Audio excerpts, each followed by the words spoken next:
On PrimeTime Politics, the inquiry into foreign interference. The Commission will have access to all of the intelligence information and the officials in an unredacted way.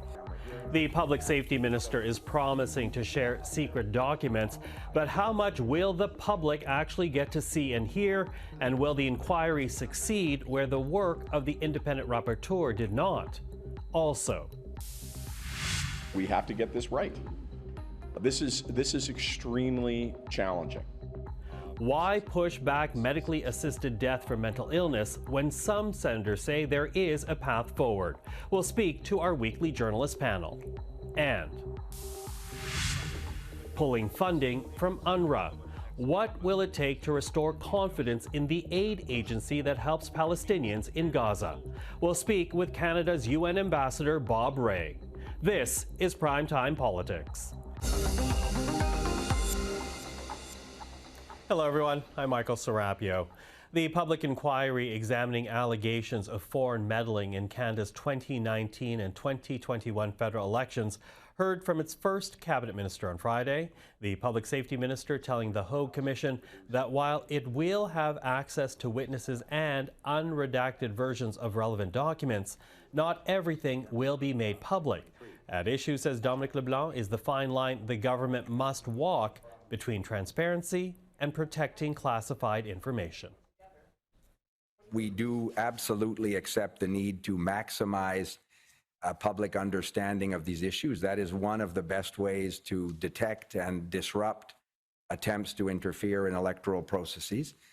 But as you noted in the question, there is also an obligation by law imposed by statute on the national security agencies to protect certain classified documents, certain classified information, because they have an important responsibility to protect Canadians and democratic institutions. And to do that, they need to have access to intelligence products that come often from allies.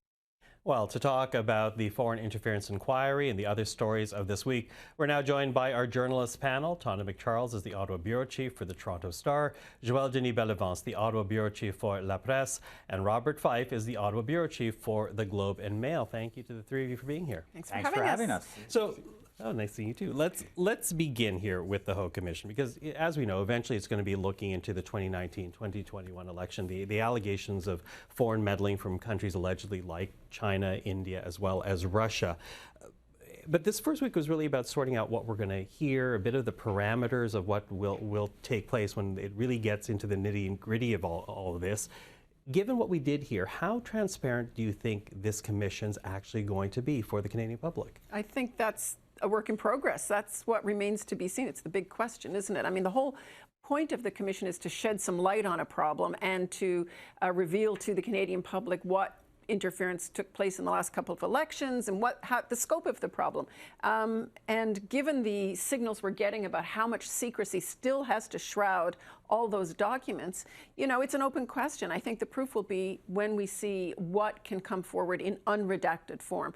Already, the few documents that have been tabled there have, I think, set up some red flags for Canadians, but lots of secrecy still surrounds it. You're nodding. Yeah, still, I think this was a necessary educational exercise this week to explain to Canadians what may happen, so that we they are not shocked by what will result from this commission. And it's because it's true that about 80% of the documents that have been, will be seen by the commission will be highly secret. So it's the information obtained by CSIS through its allies in the Five Eyes countries that need to be protected so that our spies can continue to do their work. But so I think it was laying the groundwork for explaining to Canadians what they might be deceived by the number of documents that will be eventually released because of the sensitive nature of those documents. Bob? Well, it wasn't very encouraging this week, because you heard officials complaining that it took 200 hours to go through these 13 documents in which they redacted most of them, and basically saying, you don't don't keep asking us to do this because we aren't going to be able to do it.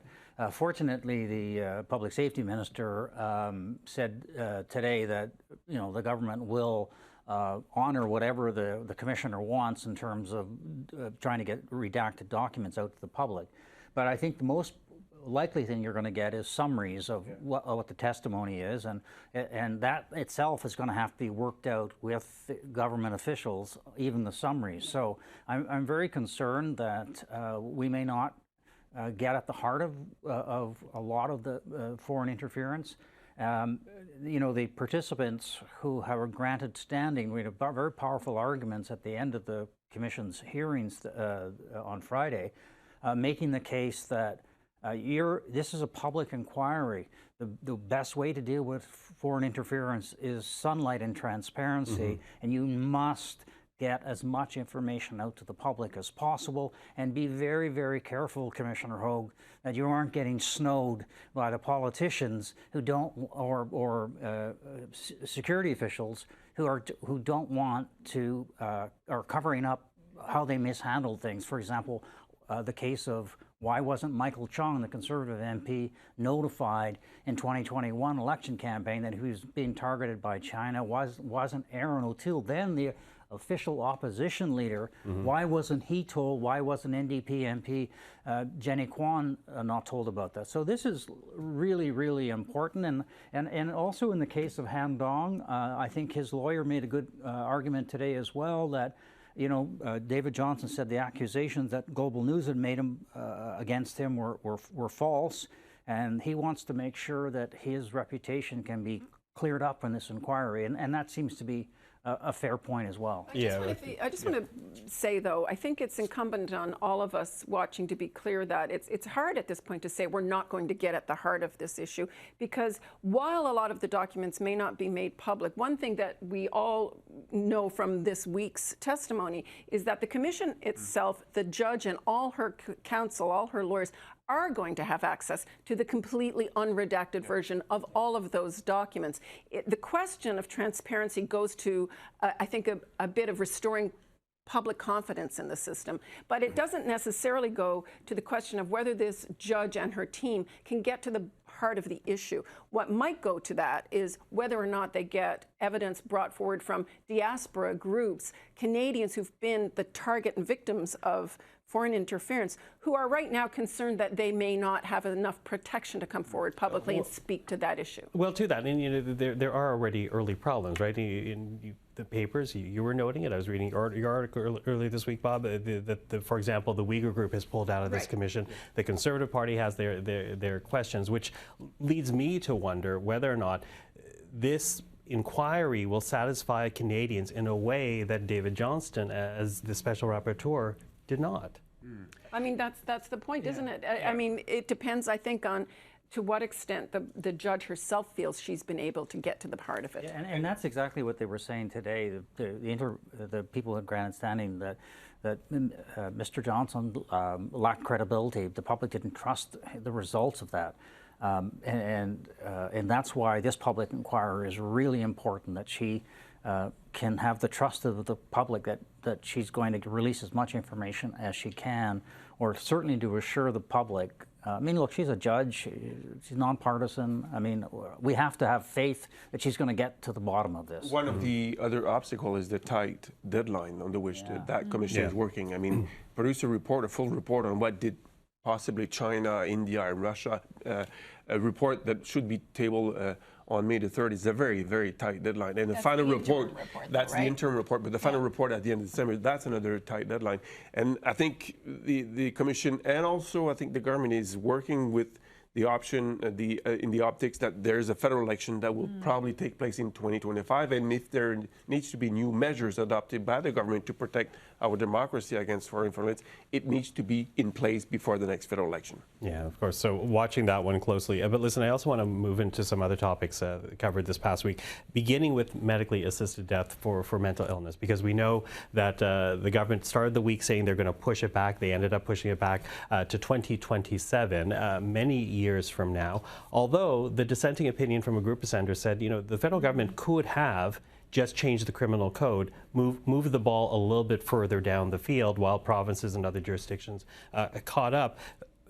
Do you think that's a move that should have been pursued? Do you think that could have been pursued in this current environment? Look, I think the one thing that argues for the government's at least intent to delay it somewhat is the fact that the provinces and some of the, all of the provinces and some of the associations like the Canadian Mental Health Association, the Centre for Addictions and Mental Health, that they backed a delay and said the system wasn't ready. What argued against the government's move on this is that the regulators across this country of the health profession say they are ready.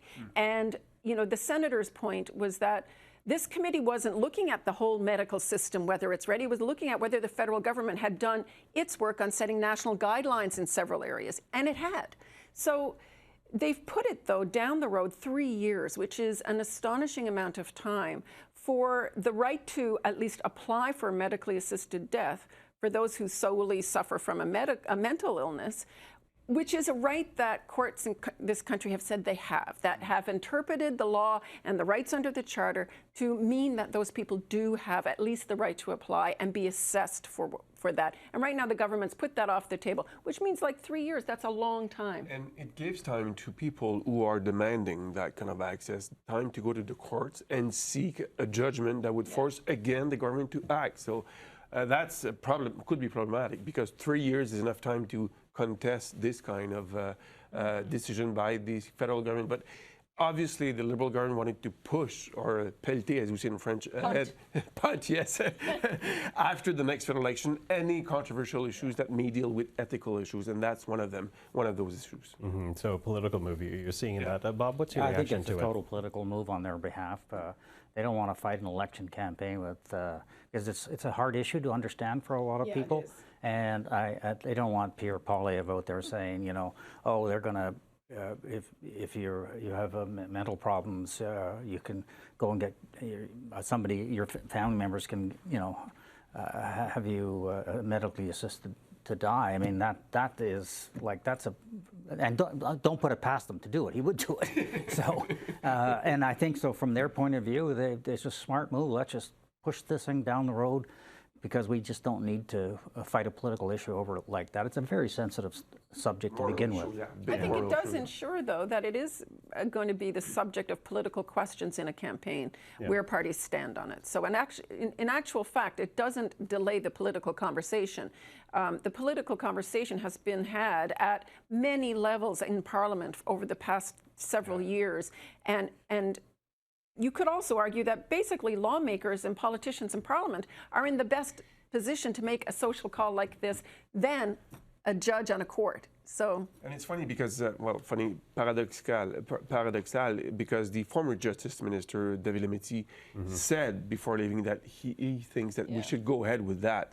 And so he left politics this week, but with some kind of a lot of comments that I think are stirring some reactions within the Liberal ranks, but also within the population as a whole. Yeah, what's interesting is that, of course, it had already been delayed. It's now going to get this other delay. And I was speaking to Anne McGrath yesterday, the NDP, now Principal Secretary to Jagmeet Singh, and she said, well, her hope is, whether she actually agrees that perhaps it's good to take some time to think about it, but she hopes that it's actually dealt with not in the last month of 2027 to force another pushback X number of years. I'm sad to say that is the time that we have for this week, but really glad to see the three of you again. Looking forward to getting into the groove of things. Tonda, Joël-Denis, Bob, thank you for the time. Have a great weekend. Thank you. It is very hard to imagine the people of Gaza surviving without UNRWA. Those were the words of the UN agency's spokeswoman today, commenting on a recent move by Western countries, including Canada, to suspend funding after Israel accused 13 UNRWA workers of taking part in the deadly October 7 attacks. The UN did fire a number of those workers. It is now investigating. And as for Canada, it has made the decision to give aid money to other players in the region. I also want to add that the United Nations immediately acted following the very serious allegations against UNRWA staff members. I was personally horrified by those accusations, and yesterday I met with donors to listen to their concerns and to outline the steps we are taking to address them. I underscored the importance of keeping UNRWA's vital work going to meet the dire needs of civilians in Gaza and to ensure its continuity of services to Palestine refugees in the occupied West Bank, Jordan, Lebanon, and Syria. UNRWA is the backbone of all humanitarian response in Gaza.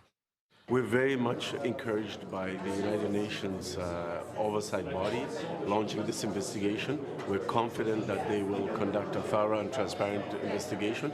We're in touch with them. We're keeping a close eye on this investigation, and we await the results of this investigation very, very keenly.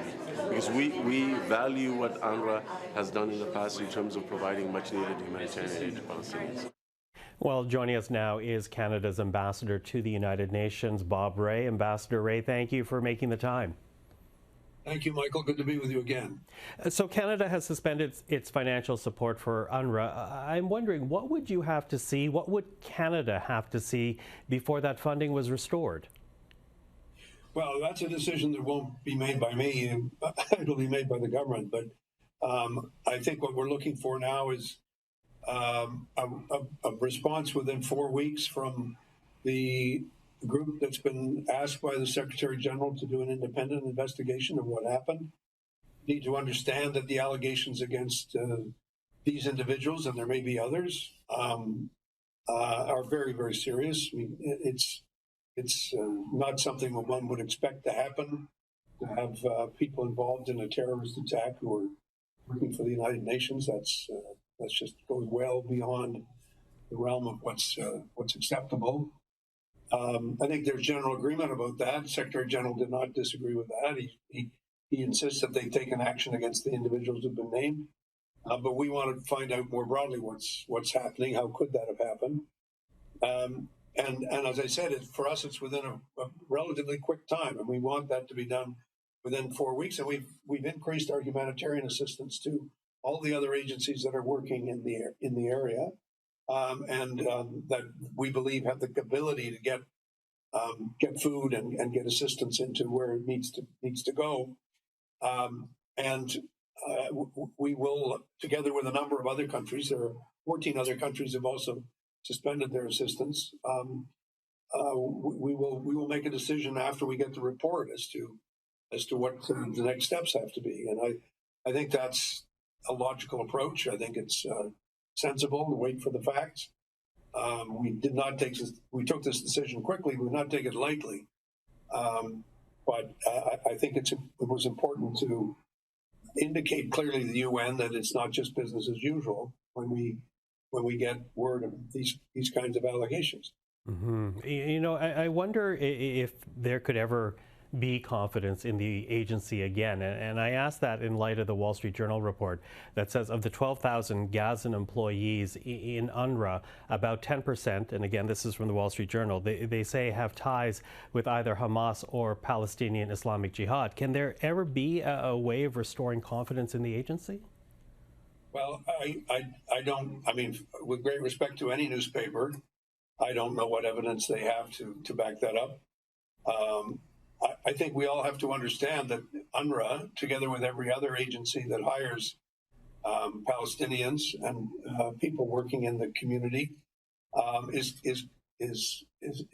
going to have a challenge in terms of vetting people and making sure that people don't let their political views interfere with the integrity of their work. And I, you know, if you said UNRWA has this many people, you could well argue that any agency that's working in that circumstance is going to have to deal with that problem. So it's all very well to come up with bold, you know, numbers and then say means that nobody can ever have faith in UNRWA again. UNRWA is working under very difficult circumstances, and I think we have to take a practical, fact-based approach to how we go forward. We've also, frankly, got to deal with, we're in the middle of a humanitarian crisis. It's not as if you say, well, we've got the time and we've got lots of, you know, we can take choices, we've got lots of other things we can do. You say there really isn't, you know, we've got to get food to people. The evidence that's come out of the entire UN system about malnourishment, about the risk to children, the risk to childhood development, everything else. We can't be cavalier people's lives, and we certainly can't be unaware of what's at stake here. We've got to make sure that the humanitarian assistance continues. Mm-hmm. Now, as you know, UN officials did make an appeal saying that really there is no other agency as capable as UNRWA in delivering the aid that is needed by the Palestinian people. Canada, as you noted, is sending aid through different means now, but how do you reconcile the assessment that we heard from UN officials with the strategy Canada is now undertaking? Well, to be very blunt with everybody, the World Food Program is a UN agency. The World Food Program has trucks, to our knowledge. We know that. We know they're delivering food assistance. So, I mean, I'm not going to disagree with anybody, but the fact is we are giving assistance to organizations that we know can get assistance to people who need it. That's what we're doing. We're doing that. We're not simply turning away from the situation. We're actually stepping up how much we're contributing, and no question that UNRWA is a very important part of the UN system in delivering help. But there are other agencies that are also involved that are directly engaging with Palestinians, and that's the groups that we're helping. As you noted, Canada is not the only country to have suspended funding to UNRWA. The US, France, Germany, the UK, Japan, just among others. I'm wondering if there have been any discussions with Canada's allies as to some kind of joint workaround if this group of countries, Canada included, is not satisfied with the conclusion of the report due in 4 weeks' time. Well, I mean, the first thing I can assure you is, yes, we're working very closely with these countries. We had a meeting on Tuesday before the meeting with the Secretary General. There's another meeting taking place today. We are working very closely with countries about where we are, what we need to do, and with what all of our information coming together really provides. We're encouraging the United Nations to do everything it can to carry out a full investigation and to set out what they feel is a good path forward that we can all have confidence in. But we're not waiting for the UN to do that. We're continuing to work closely with everybody as this investigation proceeds, because these are decisions that have to be made in real time. We don't have the luxury of waiting. We need to be able to have a good basis to go forward, and then to figure out what steps we need to take together to have an impact. I realize you have talked about it perhaps more indirectly, but I do want to ask a direct question here. What do you say to people who are concerned or upset by this move, thinking that Canada is turning its back on the need in Gaza right now and the need amongst Palestinian people? Well, whenever you make a decision, I mean, this comes from my own political experience, which you may recall from another movie. I mean, you're going to make some people are going to be very annoyed on all sides, and it just happens, and that's been true in this situation as well. With criticism from people who don't think we should give any money ever, or have given any money ever to UNRWA, which I think is not sensible. I think we needed to give money to UNRWA to make sure they were responding to the needs that were there. And then you have people who say, well, how can you possibly do what you're doing when the humanitarian crisis is there? And to whom we say, we're actually giving an additional $40 million to that assistance. And the money that was given to UNRWA before has not all been used up.